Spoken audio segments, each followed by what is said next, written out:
Hello, my dear students. I welcome you all to my channel. Today we are going to learn an English chapter of class 9. The name of the chapter is The Best Advice I Ever Had, written by Mrs. VIJAYLAKSHMI Pandit.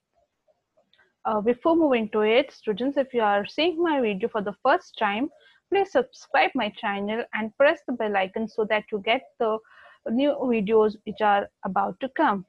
And if you like the video, do press the like button and share with your friends.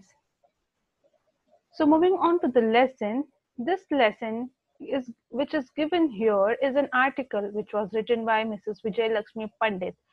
She was one of the sisters of Pandit Jawaharlal Nehru, and she wrote this article actually for the Reader's Digest. It was a monthly magazine when she was High Commissioner of India in the United Kingdom. So here she is going to share her experiences, the advice she got from the famous personalities, and especially the advice she got from Mahatma Gandhi, how it has helped her in her life. So let's start with it. The best advice I ever had came from one of the greatest souls of the world has ever known, Mahatma Gandhi. On a sunny afternoon a decade ago, she's remembering that the best advice that she had got was one from the greatest souls of the world, that was Mahatma Gandhi, and it was a sunny afternoon a decade ago, sometimes 10 years ago. So she is now adding on that most of the people, they go through the anguish period, the trouble, the sorrow they have in their life due to various circumstances. And in such period, it's very difficult for them to live in the society because the people of the society also have the thinking of a low thinking, a kind of low thinking and no respect towards the women, especially the woman who's not having the husband, or the one who's living alone and taking all the responsibilities of the family. So those were the period when the society did not look upon such kind of women with a good and respectful eye.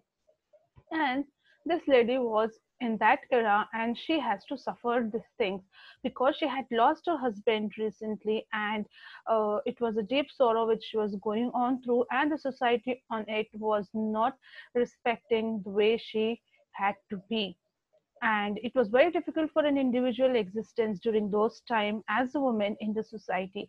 Though she says that she participated for years in the national struggle, and she was side by side with them until they achieved the independence, yet in the eyes of law the women were still recognized only through the basis and the relationship to men. There was no individual recognition given to women.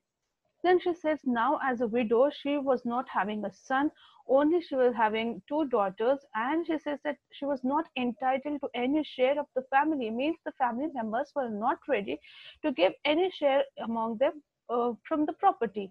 And this was the bitter truth which she was going through, and she just hated those members who supported this antiquated and old law. She wanted to come out of this, and she was suffering very badly through all these things, and she wanted to move away from that country and go to a better place.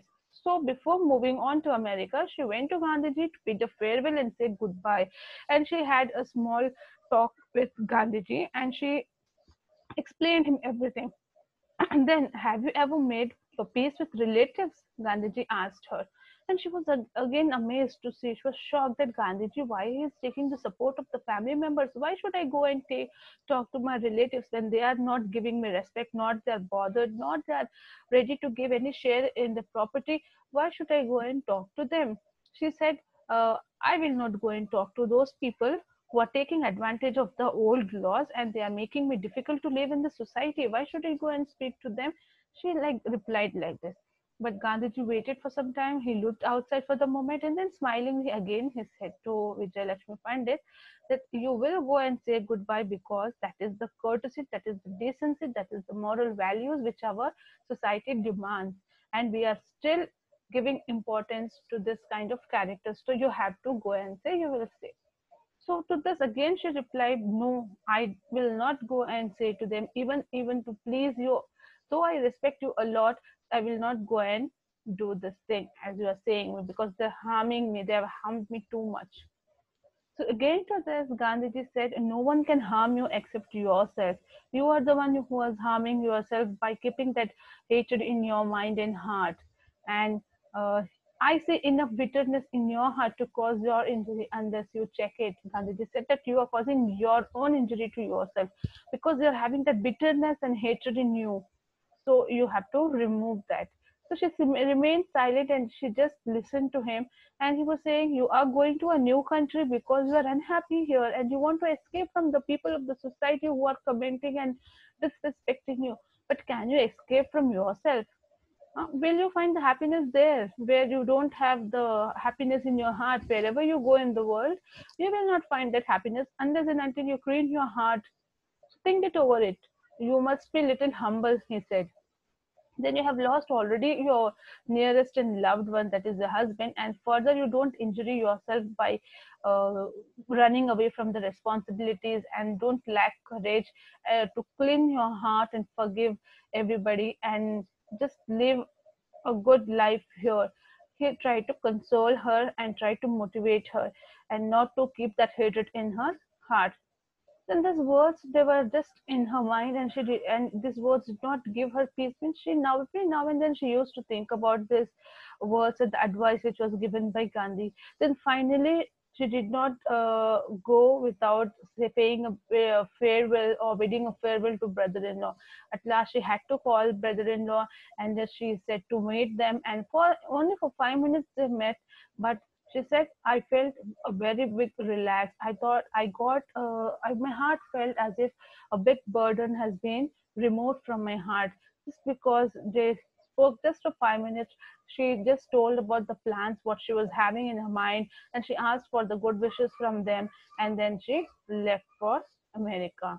But she felt very light. She felt that the great burden which was in her heart was removed.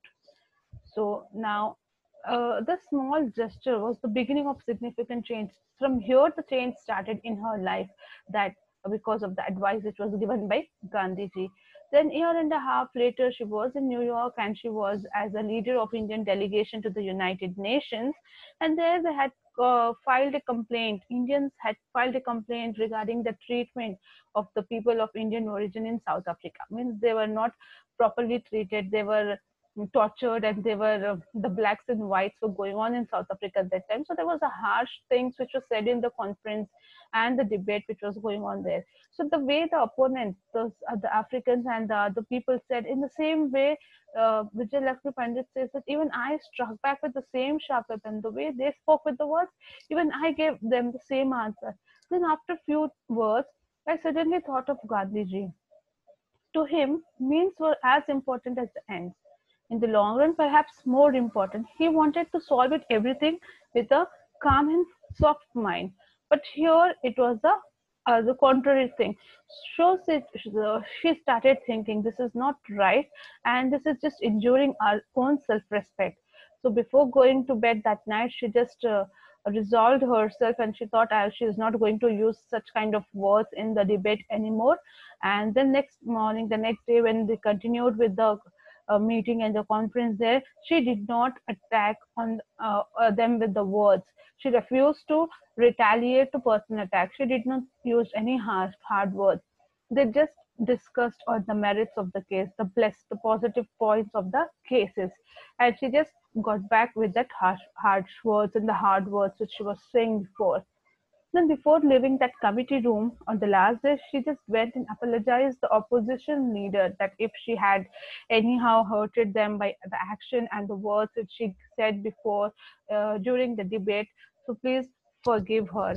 This was the this was the apologizing which she was being asking by the leader of the opposition party. Then, this opposition leader, he said, there is no such complaints in my heart. So they happily moved away from there. Then she said, this was the advice which helped me in my every situation, not only in the big perspective, but even in the small matters at home and in any of the situations. I just imagined that advices that I thought about the Gandhiji's advice, and it helped me a lot.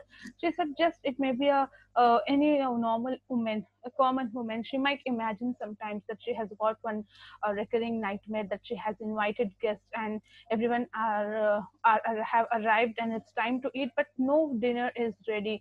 And what a nightmare! Ah, then the eyes open and it's a nightmare.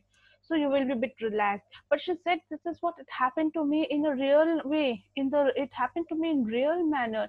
My guest of honor had come and it was Prime Minister of Great Britain and Lady Eden. I had called them, invited them for the dinner party. And at that time, I had planned everything very carefully, keeping in the mind the taste and everything, the menu to the color of the schemes of the flowers and everything. The guests have arrived, the drinks were being passed on once and twice, and the signal was given to the butler, to the in charge there to announce for the dinner. And they all waited. But again, for the third time, the drinks were coming on round, and she thought that yes, there is some problem, and she ran towards the kitchen. And to her shock, she saw there that the cook was sitting beside the ladder and singing and just moving his foot, and he just all the foodstuffs and the chicken pieces were lying on the table all messed up, and she was shocked and she was not able to control herself. She wanted to shout at top of her voice, but she just controlled and said in a polite manner, "Why is the dinner not ready?" "It is ready, madam," was the answer given by the cook. And everybody was sitting down, and she was very angry, and she was about to shout and dismiss him from the job of the cook. But she counseled herself, she calmed down again, she thought about the Gandhiji's advice, and she controlled herself, and she went and she just said, let's have something on the table to have along with the guest. Then everyone pitched in. The food was served on the table for the guests, but it was not as it was described in the menu, whatever they had planned earlier, that they will be having this and all menus in the dinner. It was not as well done, but something was kept on the table for them to have. Then the guests also, but when the guest told them, but when I told my guest what had happened, she spoke open to the guest that all this thing happens. If this is what the cook gives you when he's drunk, someone exclaimed. So they said, this is what the thing when your cook is, he's in drunken form and he is not able to cook, this is what we are going to get. What must he provide sober? Then what he will provide when he is normal? It just was a discussion going on, a comment sort of. Then the relief in my laughter must have sounded a little hysterical. It was not a situation to laugh, but she just laughed and passed on with the comment.